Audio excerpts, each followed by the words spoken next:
Vendredi. Rappelez-vous, vendredi, nous avons parlé de notre identité en tant qu'enfant de Dieu. Notre identité. Et il est important, c'est ce que j'expliquerai à l'aujourd'hui tout à l'heure, que comme Dieu nous envoie évangéliser, comme ça, nous partons comme des gens qui connaissent leur identité.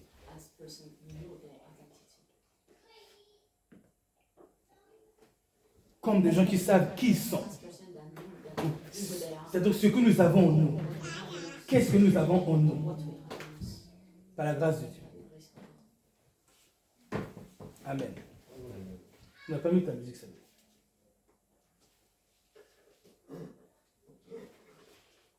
Nous avons vu les textes.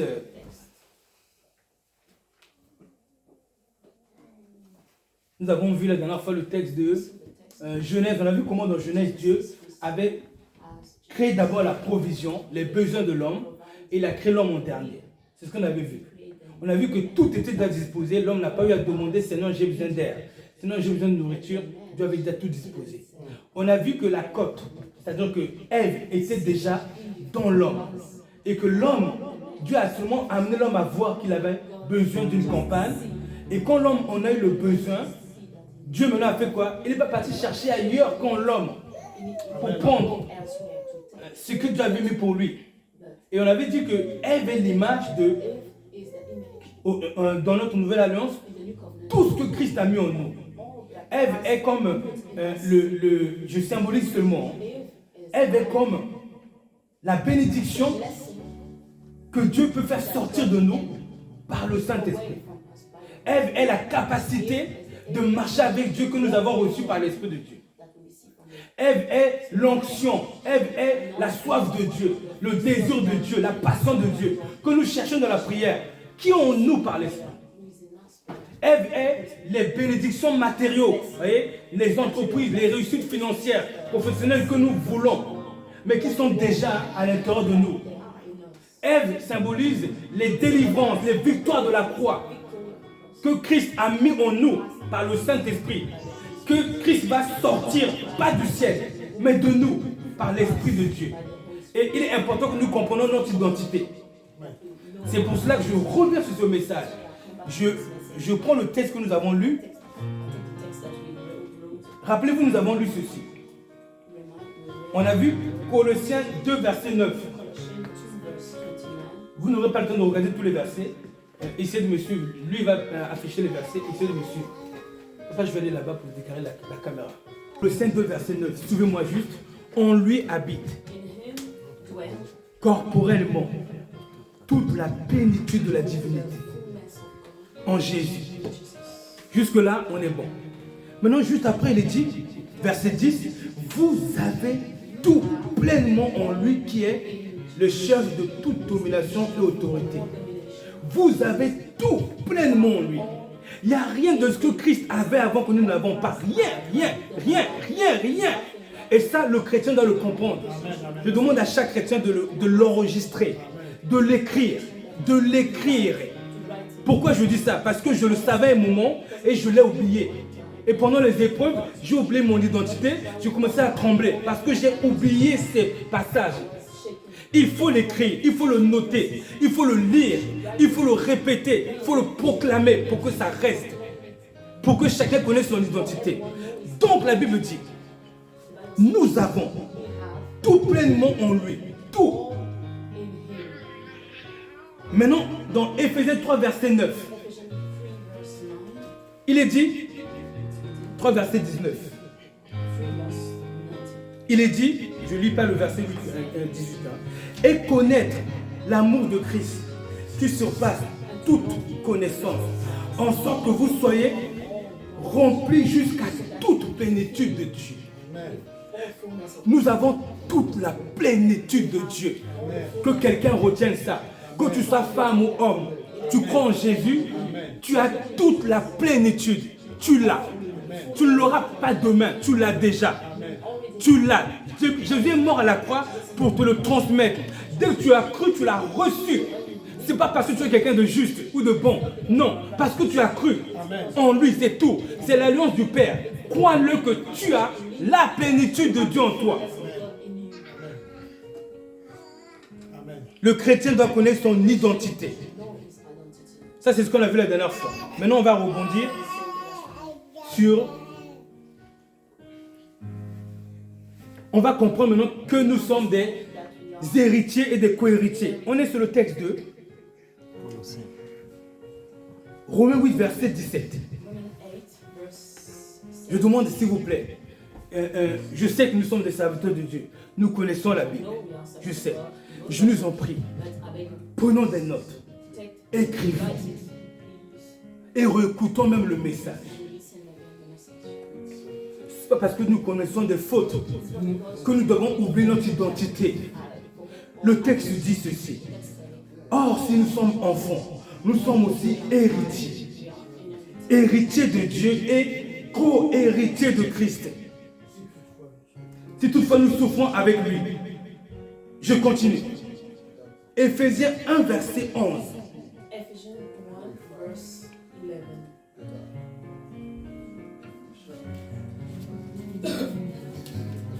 Le texte dit. Tu peux le lire, Rachel, en anglais?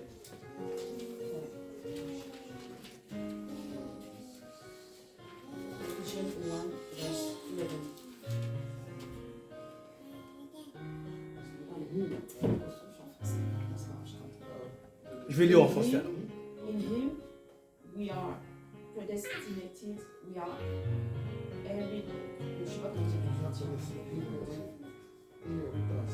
inheritance have been predestinated according to the purpose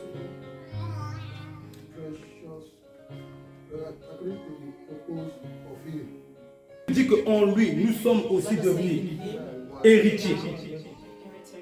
Et ont été prédestinés suivant la résolution de celui qui opère tout d'après le conseil de sa volonté.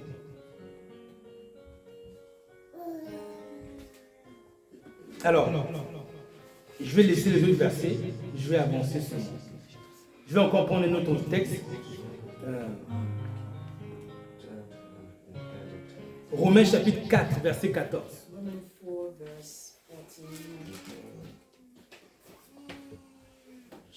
Romains chapitre 4, verset 14, je le lis, après vous lisez en anglais. Car si les héritiers le sont par la foi, le sont par la loi, la foi est vaine. Amen, amen, amen. Regardez, n'est-ce pas? Verset 7, c'est marqué, c'est pourquoi les héritiers le sont par la foi, pour que ce soit par grâce, pas par mérite. Est-ce que quelqu'un m'entend? Les héritiers de Dieu le sont que par la foi. Écoutez bien, ce n'est pas par l'obéissance de la loi de Moïse. Ce n'est pas parce que tu gardes les commandements que tu es héritier. C'est seulement par la foi. Donc, tel que tu es héritier. Est-ce que quelqu'un me suit?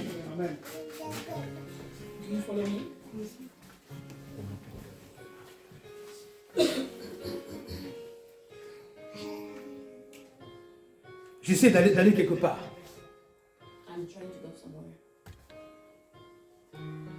Je vais lui poser maintenant une question. Nous sommes héritiers de Dieu et co-héritiers de Christ. Vous avez vu? Christ est l'héritier, nous sommes des co-héritiers et ont été adoptés. Vous me suivez? Ok, maintenant on va analyser Christ. Quelqu'un peut-il me dire qu'est-ce que Christ possède? Christ possède quoi? C'est une question ouverte. Dis-moi ce qu'il possède plutôt.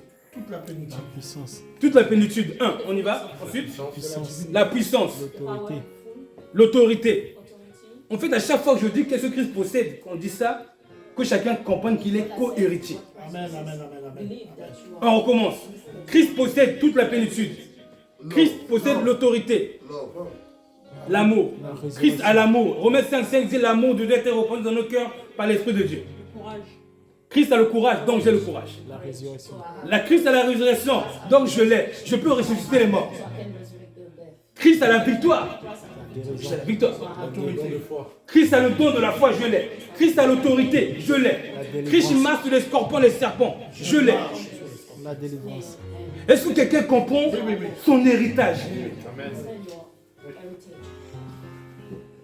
Tout ce que Christ a, nous avons. Tout. Christ un jour a dit, on a vu ça vendredi, il a dit, donc les gouverneurs me demandent de payer l'impôt, de payer le drachme. Pierre, bon, moi je suis, il a dit comme ça, leurs fils en sont exemples, non?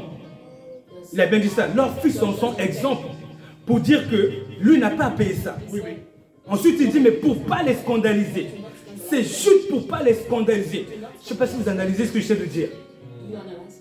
Les fils n'ont pas à faire ça. Les fils de Dieu n'ont pas à faire ça. Mais c'est que pour ne pas scandaliser les païens qu'on le fait. Maintenant, il dit quoi? Allez, va Pierre, va dans la mer, pêche un poisson. Tu vas pêcher le poisson, tu l'ouvres en deux, tu vas voir, il y a un stataire. Tu prends ça, tu payes pour toi et moi. Il a quoi? Il a tout. Il peut tout solutionner. Il peut tout solutionner. Et nous sommes des co-héritiers. Ça veut dire qu'on ne va plus se comporter comme des mondos spirituels qui pensent qu'on n'a rien. Nous avons tout en nous. Même s'il y a des obstacles, on ne va pas se dire non, on ne peut pas. Comment on va faire? Comment on va faire? Non. Nous sommes des co-héritiers. Nous avons reçu toute la plénitude. Est-ce que quelqu'un réalise son identité? Même si la situation est bloquée, elle est bloquée. Le Christ ne paniquait pas, non? Qu'est-ce qu'il leur a dit quand il y avait le vent? Il y avait le vent. Lui dormait dans la barque. Parce qu'il sait que le vent, là, la mer ne peut rien sur lui. Vous avez vu sa tranquillité? Mais les apôtres qui étaient encore si jeunes, sans avoir l'Esprit de Dieu, Maître, sauve-nous! Ils ne savent pas qui ils sont. Ils ne savent pas avec qui ils sont. Nous sommes des co-héritiers. Le Christ, c'est nous aujourd'hui. Maintenant, nous, devant la barque, dans la barque, on ne va pas paniquer s'il y a des vents, s'il y a des tempêtes. On ne pourra jamais. Mais comment on va faire? Oh, mais Seigneur, mais cette situation est difficile. Non, nous n'avons pu avoir ce langage. Au nom de Jésus. Amen, amen, amen. On a pu avoir ça. Voici pourquoi Christ se réveillant, il dit, il fait taire la mer de son autorité que nous avons, je précise. Nous avons l'autorité d'éteindre la mer, là, le vent, les brouillards, toutes ces difficultés. On a l'autorité de dire une parole. Il a dit, tais-toi. On a l'autorité de dire aux événements qui nous persécutent, toi tu te tais. Toi les problèmes, tu te tais. Maladie, tu te tais, j'irai prêcher l'évangile.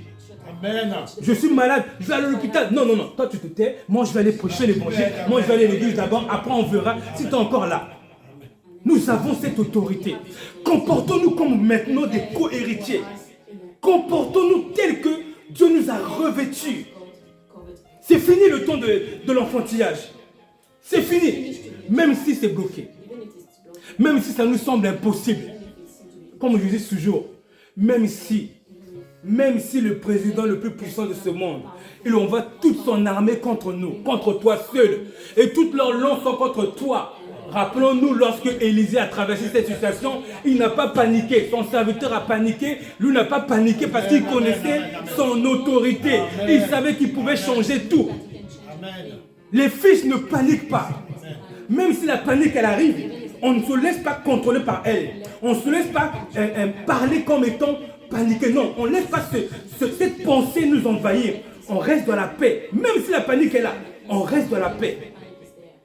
Parce que nous savons qui nous sommes. Qui nous avons en nous. Je n'ai pas dit ce que. Qui nous avons en nous. Gloire soit à Dieu.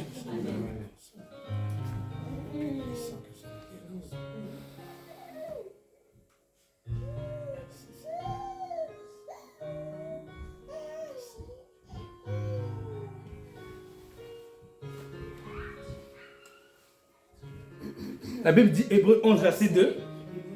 Hébreux 11, verset 1 à 2. Or, la foi. Il dit bien, or, la foi est une ferme. Regardez le terme. Une ferme. Ferme. Je veux avoir ceci. Je veux avoir un appartement. Je veux ceci. La foi est une ferme assurance. Oui, j'ai besoin d'arriver à tel niveau professionnel. La foi est une ferme assurance. Oui, je n'arrive pas à marcher dans l'obéissance. C'est difficile. La foi est une ferme assurance de cette chose qu'on espère, l'obéissance. Crois d'abord que tu vas y arriver. Crois d'abord. Tu te sens que tu n'es pas talentueux. Tu sens que tu manques de qualité professionnelle, spirituelle. Tu manques de charisme. Tu manques de capacité spirituelle pour exercer un ministère. La Bible dit que Dieu te l'a donné déjà. Et la foi, sois calme. Sois ferme dans l'espérance de ce que tu veux atteindre. Sois seulement ferme. Donc la foi est une ferme assurance des choses que l'on espère. Une démonstration des choses qu'on ne voit pas. Je ne vois pas, mais je crois que je l'ai déjà. Parce que tout est en moi. Tout est en moi. Je ne vois pas encore que j'aurai mon appartement à Montpellier. Je ne vois pas encore mon entreprise monter en haut. C'est-à-dire que je ne le vois pas physiquement, mais je le vois dans l'esprit. Dans l'esprit, je le vois. Pourquoi je le vois dans l'esprit? Parce qu'en moi, il y a celui qui a tout. Il est tout et il a tout. Il est tout et il a tout et il peut tout. Il habite où? Il n'est pas au ciel seulement. Il n'est pas dans la maison là-bas. Il est ici, à l'intérieur de moi. À l'intérieur de moi. Amen, amen. Il faut que le chrétien soit conscient de ça. Il est à l'intérieur de moi. Il est en train de sommeiller parce que je ne l'ai pas réveillé. Il dort parce que je ne suis pas conscient de qui il est. Il dort. Il veut se réveiller et agir. Mais commençons par croire qui il est. Ce qu'il a déjà fait en nous. Et il les a tous mis en nous. Comme Ève était à l'intérieur, il a tout mis. Il faut que nous sachions qui nous sommes. Qui nous avons. Alléluia. Amen. Donc, est-ce que quelqu'un peut répéter après moi?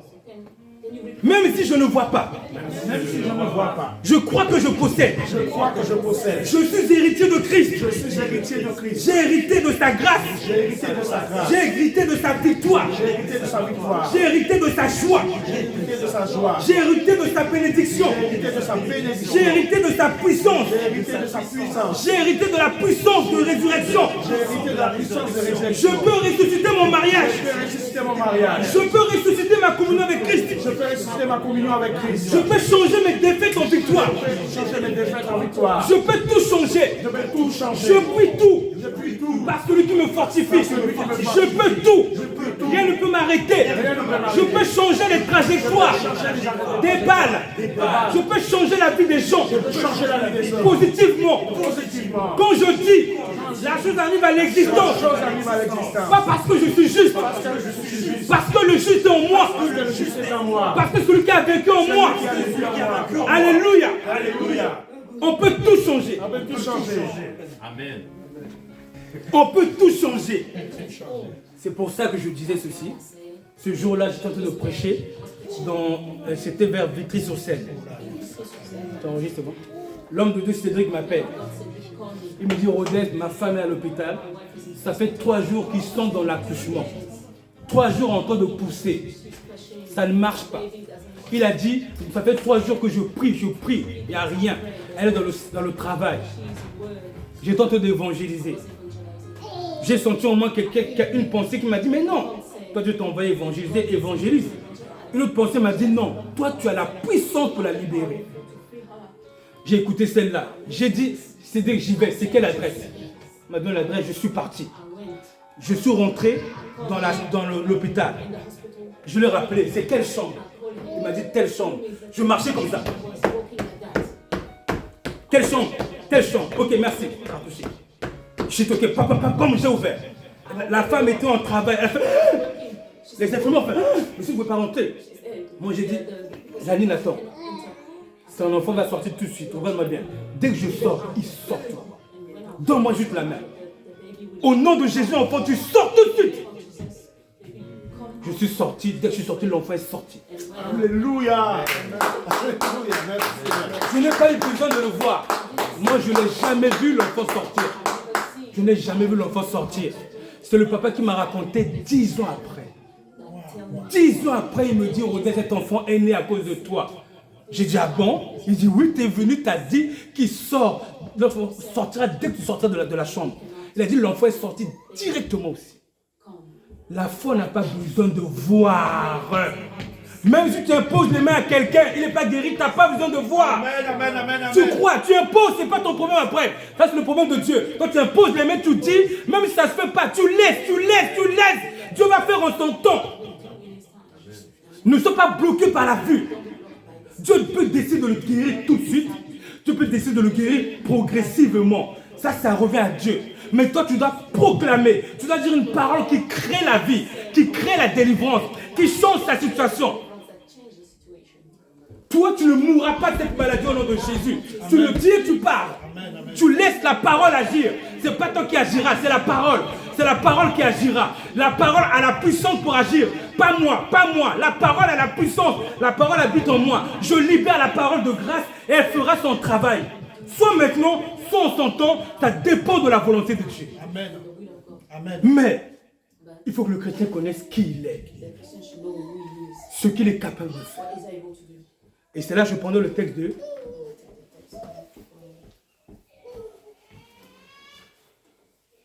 Matthieu 21, verset 19. Matthieu 21, verset 19.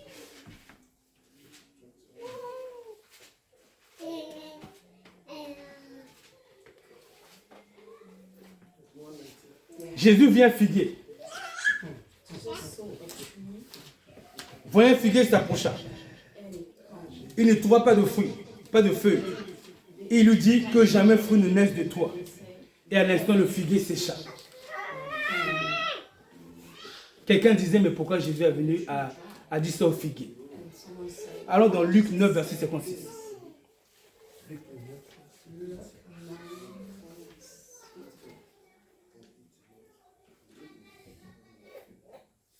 Verset 57, 55, vas-y.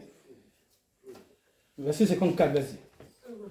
Voyant cela, ses disciples, Jacques, Jean, dirent, Seigneur, veux-tu que nous commandions, ordonnant au feu de descendre du ciel et les consumer? Vous voyez, déjà, ils connaissaient leur capacité spirituelle. Mais ils avaient le mauvais cœur. Et Jésus les a réprimandés. Verset 55, Jésus se retourna et les adressa des reproches en disant, vous ne savez de quel esprit vous êtes animés. Verset 56. En effet, le Fils de l'homme n'est pas venu pour perdre les âmes des hommes, mais pour les sauver. Amen. Jésus ne maudit pas un être humain. Le Jésus en nous n'est pas là pour maudire un être humain. Amen. On est là pour donner la vie, pas la mort. Amen. On est là pour ressusciter les morts. Amen. Ressusciter les situations bloquées de quelqu'un. En commençant par nous-mêmes. On est là pour proclamer la vie, pas la mort, pas la mort. Il faut que nous connaissions notre autorité et nos droits et nos devoirs devant le Christ. Nous sommes là pour annoncer la vie. La Bible dit qu'en lui était la vie. Il est la vérité et la vie. Il n'est pas la mort. La mort, ce n'est pas son plan. Lui, il est venu donner la vie à ceux qui étaient morts. Donc, par l'exemple du figuier, remplacer le figuier par n'importe quoi. Une situation mauvaise de la vie. Des mauvaises circonstances. Toi, tu sèches au nom de Jésus. Amen, amen, amen. Blocage là, toi. Monsieur le maire, tu ne veux pas me donner mon appartement. Je déclare ceci que cet appartement viendra à moi au nom de Jésus. Tu peux même dire devant lui, monsieur le maire, avec ou sans vous, j'aurai cet appartement. Tu peux le dire devant lui. Parce que je l'ai fait pour mon mariage. J'ai dit à mon pasteur, je ne voulais pas me marier.